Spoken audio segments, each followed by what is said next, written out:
the more reliable you are and the more of a trustworthy company you can build in this industry, the more you'll get repeat business from hospitals, from nursing centers, from people that know that you're reliable. And that comes back and pays you over and over and over. Welcome to the My Future Business Show, where we get you in front of your best audience and keep you there. Not only are we interviewing the biggest names in business to help you become even more successful, we're inviting you to book your spot on the show to help you grow your business. So at the end of the call, make sure you fill in the interview application form at myfuturebusiness.com/interviews. Hello and welcome back to the My Future Business Show. It's Rick Nuske here. I'm your host. Thank you very much for joining us. If this is your first time, welcome to the show. I hope you get a lot out of your journey with us. Now, in terms of journeys, I'm on the line with the wonderful Tommy Green. Welcome to the show, Tommy. Hey, thank you, Rick. I really appreciate it. Now, for everybody who's on the call, just for some context, we're going to be speaking with Tommy about his safe travels transportation opportunity. We're also going to be talking about his entrepreneurial journey, about his book also, The Top 5 Reasons to Own a Non-Emergency Medical Transport Company, and also about why this industry sector will offer you so many opportunities. Now, that's a lot to get out in one sentence, isn't it, Tommy? Yeah, absolutely. But you hit it right on the head. You know, it's a huge opportunity in this market. I stumbled into this industry when a neighbor of mine owned a Mercedes Sprinter van.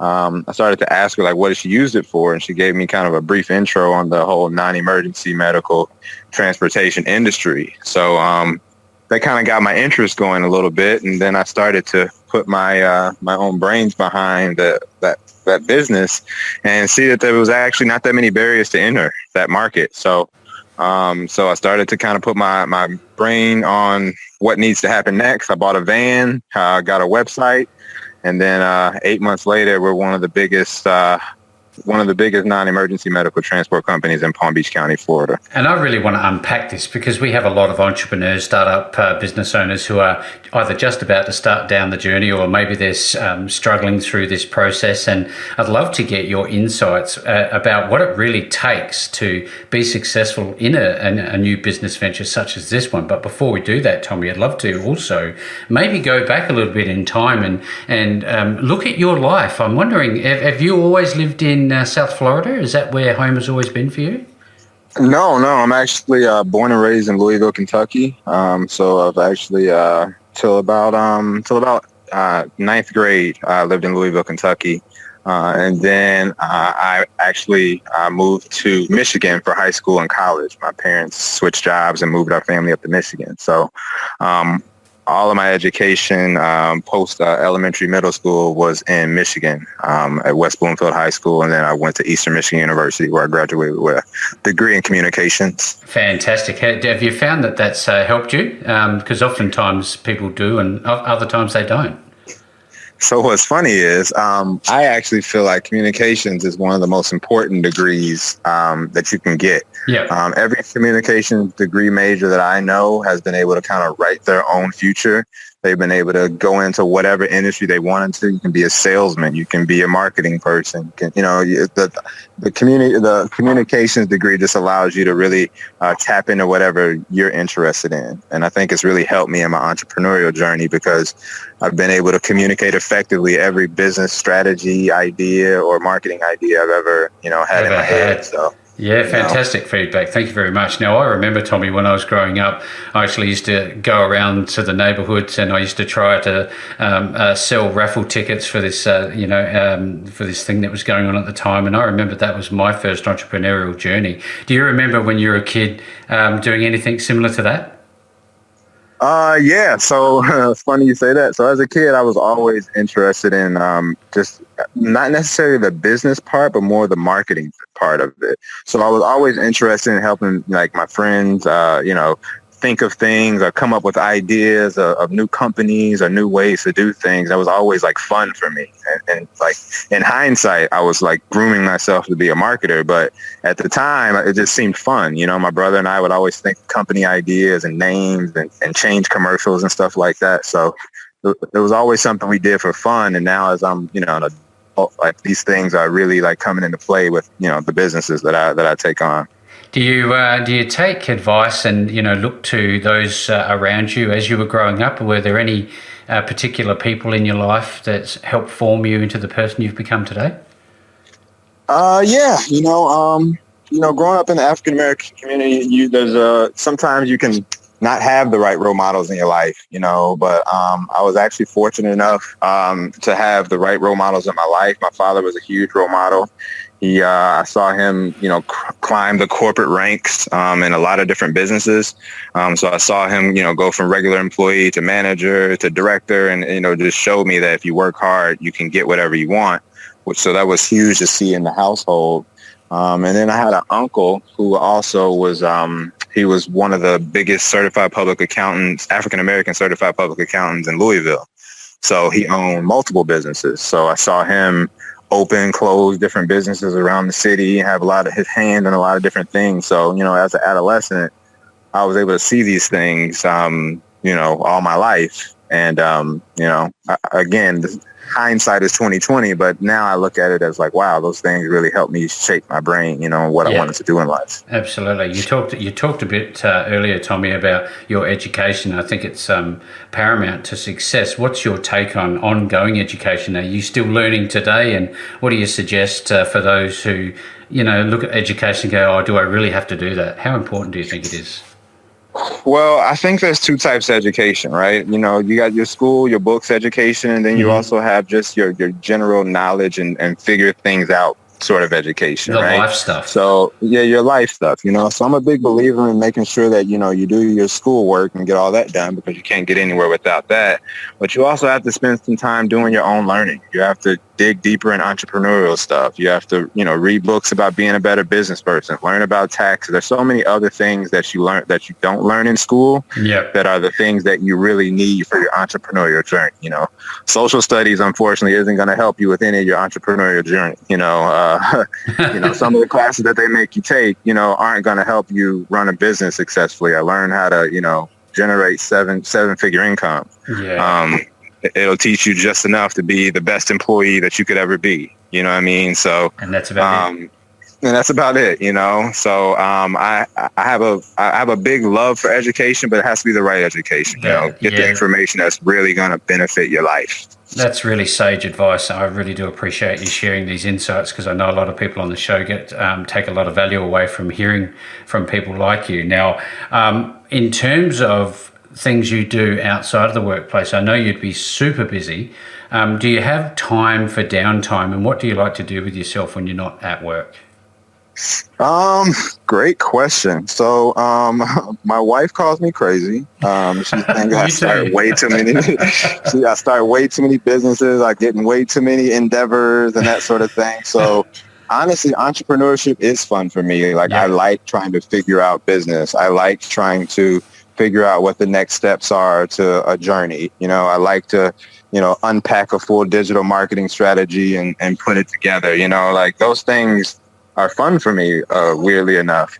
But when I do finally step outside of that, most of the time I'm just with my wife and kids. I really enjoy just the aspect of being a dad and showing them what I do, and being able to work from home and have my time, and that sort of stuff is valuable for me. So when you talk to your kids, I'm not sure what ages they are or whatever, but when they grow up, what do you think one of the most sage pieces of advice you might share with them would be?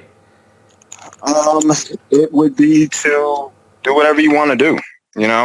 Every business that I've done has been because I wanted to do it, and I've had the know-how to figure out how to do it. So I don't want to limit children in any way.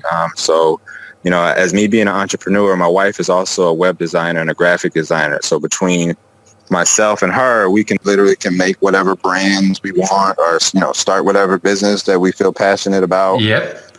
Without having to, go out of house. So I want to teach my kids that same passion and that same skill set, so that they can also create whatever business endeavor that they have.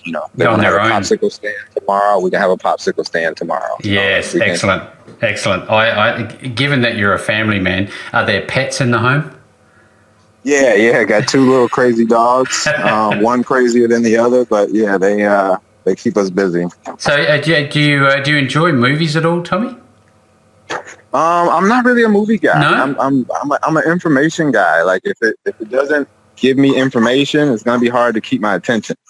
So or sports. Those are the only two. If it's not sports, it has to get my attention with some information. If not, it's gonna be hard to. It's gonna be hard. So what is your sports? What's your choice there? I'm a basketball guy. I played a little college basketball and still got the knack for it now. Yep, fantastic. We just took our kids from the school holidays and they went to their first basketball clinic. They absolutely loved it, and they didn't realise how high the actual ring was from the ground. Yeah. It's way up there, isn't it? Yeah, it's up there. You got to get it up there. Look, I'm loving this call, Tommy. Thank you very much for giving some insight into your personal life. Now, I'd love to shift gears a little bit and ask you what a daily routine looks like for you. What do you do? Do you get up early? Do you have a set routine? Do you do some exercises in the morning? All those sorts of things. Would you mind sharing with us?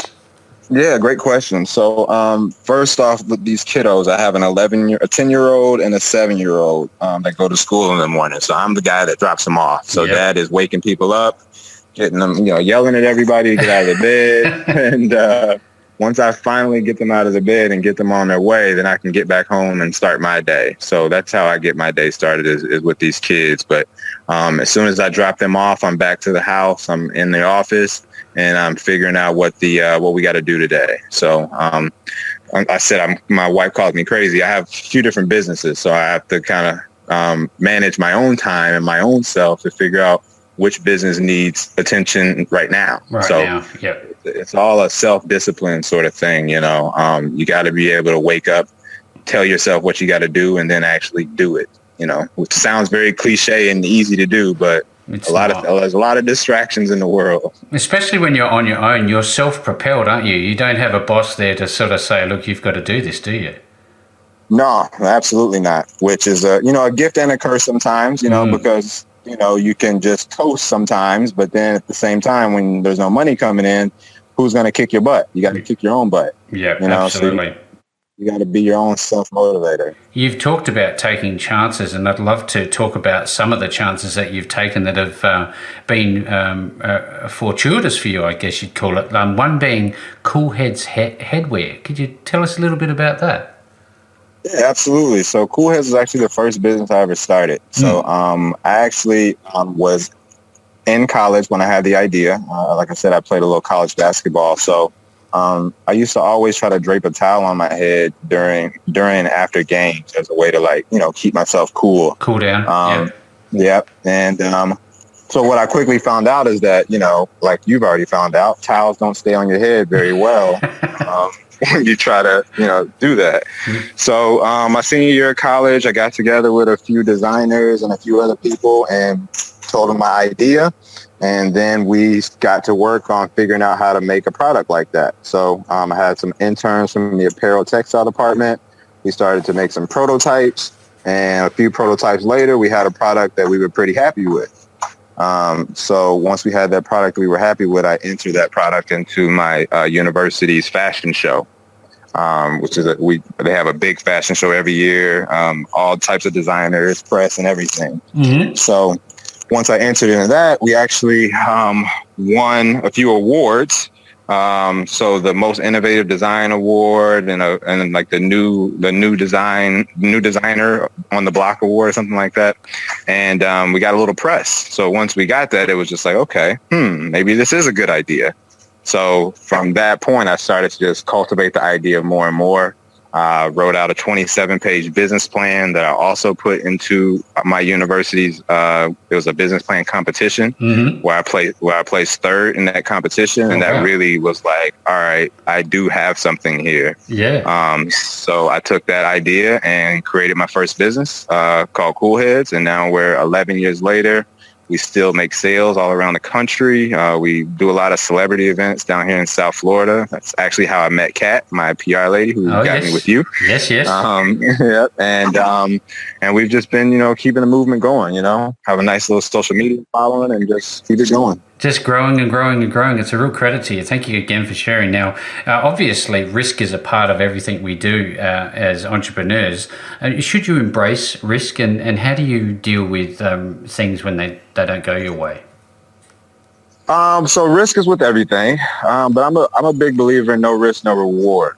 So if you can play safe your entire life, and but you'll end up in a safe place, which is not bad. I'm not trying to say everyone should be an entrepreneur, but being able to take that risk and put your neck out there just a little bit has tremendous reward possibilities and revenue opportunities on the other side.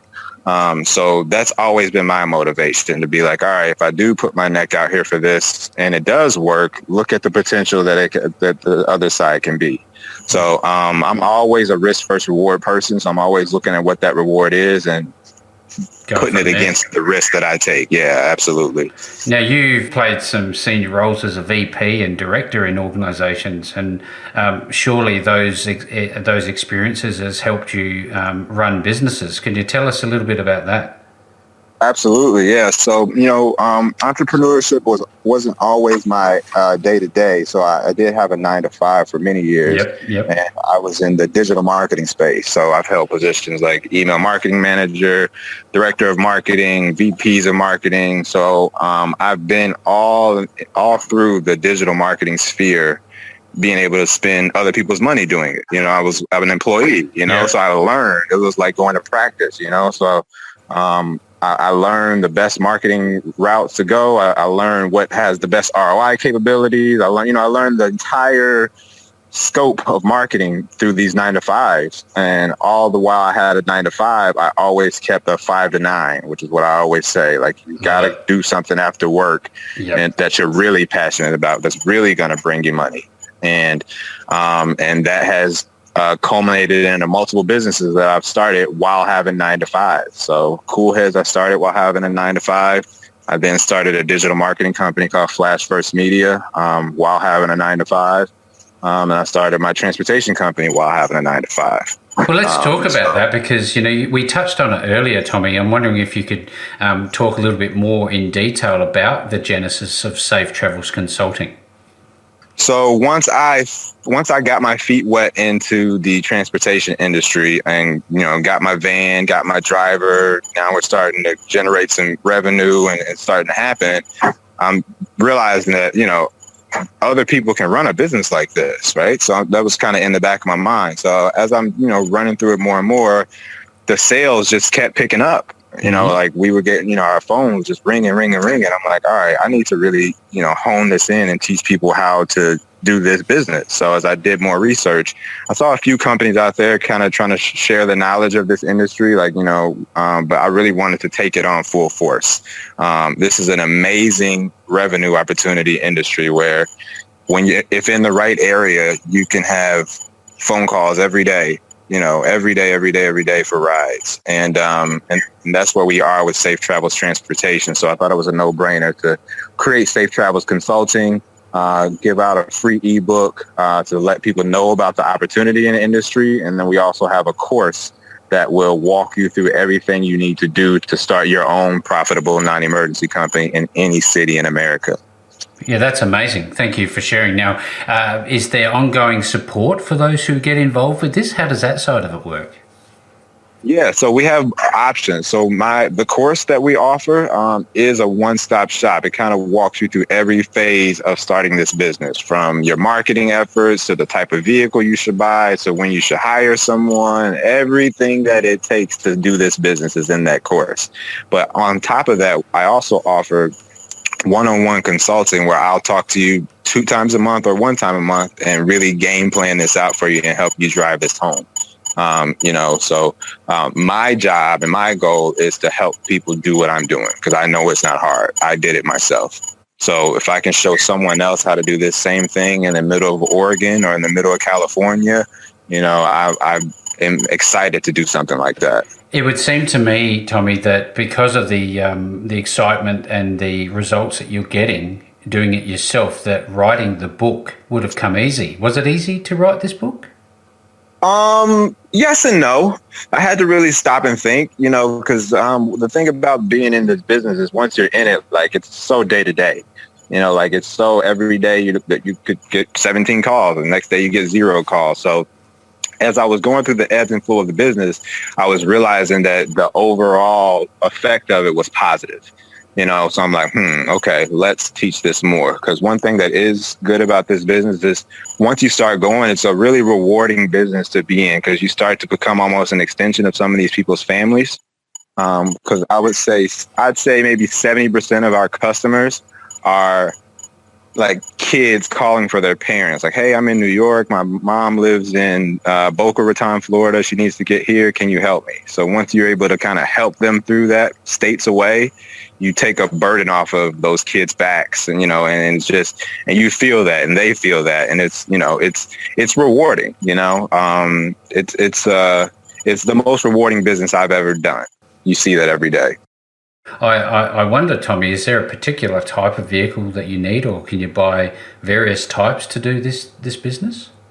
So what's really funny is, back to the low barriers of entry that I told you I found, you can start this business with your own car. You don't have to go out and get any special vehicle. You can start it with your own regular passenger vehicle, and you can do what's called ambulatory transportation. Right. And ambulatory transportation is just giving someone a ride who may not be able to drive. So they may just have a walker, they may use a cane, they may not be able to see well. Any of those things can lead to someone needing ambulatory services. So those sort of services can be done in the back of a sedan, in the back of a pickup truck, in the back, whatever vehicle you have, you can get started, to get going. That's one level of it. Mm-hmm. The next level of it would be buying a specialized vehicle. So having that specialized vehicle, like you were just mentioning, with ramp access and stuff. Yeah, exactly. A van that has ramp access, or stretcher vehicles. Like now you're getting into a higher end priced item that higher end price service that you can offer your customers. Yeah. So you went from just ambulatory with your own vehicle to a specialized vehicle where you're now picking up wheelchair patients, picking up stretcher patients, and that sort of thing. And there would never be a shortage. This is the thing I'm thinking about. There would never be a shortage. I think I read somewhere that you talked about the population is continually aging, and therefore the need will just only be growing, wouldn't it? Oh, absolutely. By the year 2030, 60% of the baby boomers will be in there. I believe it's 65 and up. Yep. America is getting older by the day, literally by the day. So the need for reliable non-emergency medical transportation companies is growing by the day. And I put an emphasis on reliable because there's a lot of companies out here that they're money grabbing. They're just out here just trying to get as much money as they can. They'll take as many jobs. They don't care if they leave people. Like so the more reliable you are and the more of a trustworthy company you can build in this industry, the more you'll get repeat business from hospitals, from nursing centers, from, people that know that you're reliable. And that comes back and pays you over and over and over. Over and over and over. That's a wonderful thing. And that's the sort of level of risk aversion, that level of reliability, that potential income that is there. But, the work needs to still be done, doesn't it? So how do you allocate regions for people that are getting involved? We research, you can look in the city that you're in, but you can also look into places around you to kind of see what sort of demographics you have around you. People might not even know that there's the biggest nursing home in your state is 2 blocks away from you. Exactly. So you have to do your own research. It's a very logistical business, right? For example, my business is based in Palm Beach County, Florida. We have one of the highest senior citizen populations in the country. So I have like you said earlier, I have an endless supply of customers, and they're just going to keep getting older and more people are going to keep coming. Like, I'm in a good spot here. You know what I mean? Whereas if I was in, maybe the middle of Detroit, Michigan, there might not be as many customers, but yep. each market is different. You just have to understand your market and understand what your market opportunity is. I know that my market opportunity in Palm Beach County is tremendous. So that's why I'm, putting 2 feet down here, Of course. Now, in terms of growth, everybody wants to grow. Either your business is growing or it's not. As the leader of this organisation, what are your plans for the future? Do you have expansion ideas? Do you intend to hire others to help you expand? What are your plans? Absolutely. So expansion is definitely on the horizon. We are looking to dominate Palm Beach County and then start to expand county by county. So that's how these businesses work. Like if I get my licenses, it has to be in a certain county. So our next county, we're still jostling between, but we're either going to go south a little bit or we're going to go all the way up north to Jacksonville. But we're going to target that area. We're going to attack it, and then we're going to try to dominate it like we're dominating Palm Beach County. So when somebody reads this book, is this a page-to-page read, or is it more like a guide that they can go back to? How would they consume it? It's a guide, right? So that the top 5 reasons for you to own a non-emergency company, it's a guide to let you know about the industry opportunity, right? Yeah. So each one of the reasons laid out in the ebook really shows exactly why you should own one. It's a great business to add to any entrepreneur's portfolio. It's low barriers of entry, so it's not a lot of things you have to do to get in. And then once you get in, the revenue opportunity is tremendous. Like I said, owning that, making sure that you're reliable and you can do the things that you say you're going to do goes so far in this industry, like you wouldn't even understand. Just being on time and doing the thing you said you were going to do goes tremendously far in this industry. So yeah, if you bring that energy to this sort of business and have just a little bit of good customer service, the rest will be history. You know what? I cannot help but think that this is the next Uber in terms of non-emergency medical transportation.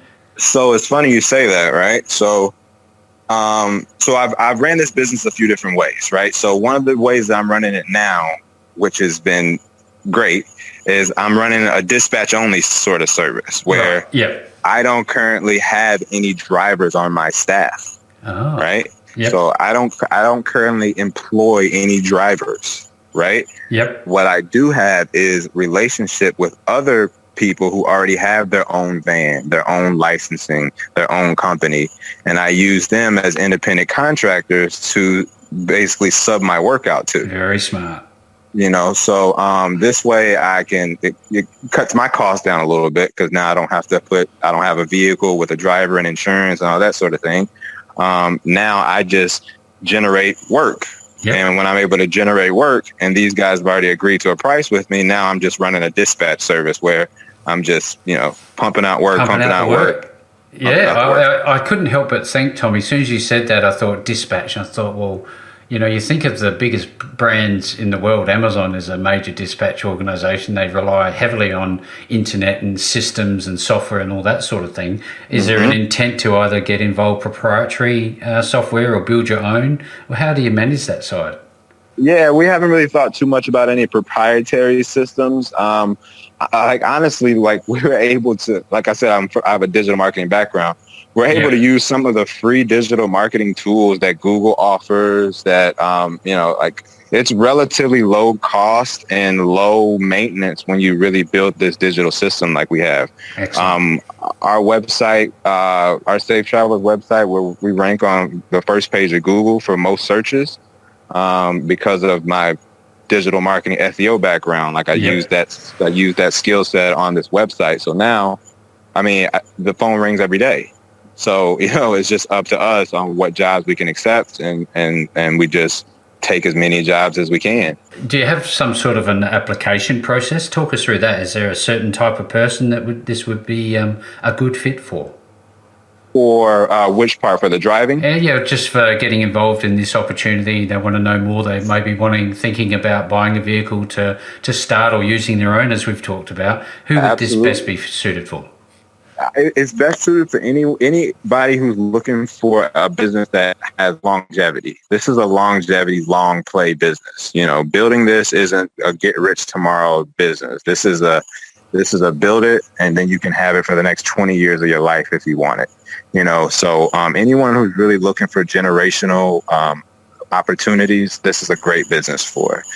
This is also a great business for structured entrepreneurs that have their own wherewithal about themselves to be disciplined. This can be just another revenue stream you add in with a few good meetings with people. This can be an easy revenue stream added to what you're already doing.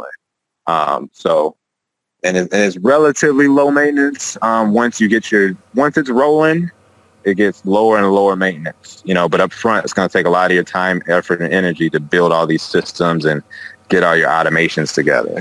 Absolutely. And, then there's obviously vehicle maintenance. I don't know what the taxation laws there are in terms of write-off of vehicle maintenance related to business. Do you have that type of thing? So you can write off a lot in this business. They give you a lot of opportunity to write depreciation off on these vehicles. These vehicles are the lifeblood of the company. So in terms of your taxes, you have a little bit of flexibility on the depreciation each year and that sort of thing. And I've gained that knowledge by just being in this industry. You meet people. So there's a person down here in Palm Beach who rents out these sort of vans for people who are coming in town. So he has about 15 of them in his fleet, 15 of these vans. Mm-hmm. And then as people come in town, he's just renting them out. He's like a Hertz of handicap vehicles, we're at the pointy end of the call already, Tommy. This has been a wonderful insight into both your life and this great opportunity. Now, assume that I'm the person that's on this call and I'm wanting to know more. What's the next step for me? Absolutely. So the next step and the first step is going to be to go to www.safetravelsconsulting.com. That's the start of everything. So there you're going to learn about the industry and you're going to get the opportunity to get our ebook, the top 5 reasons to own a non-emergency medical transportation company, for free. So we're giving it away for free right now. You'll be able to get that ebook and really learn about why you should own this. And then when you want to take the next step, we have a special offer on the actual course that teaches you exactly how to start your company from scratch in any market.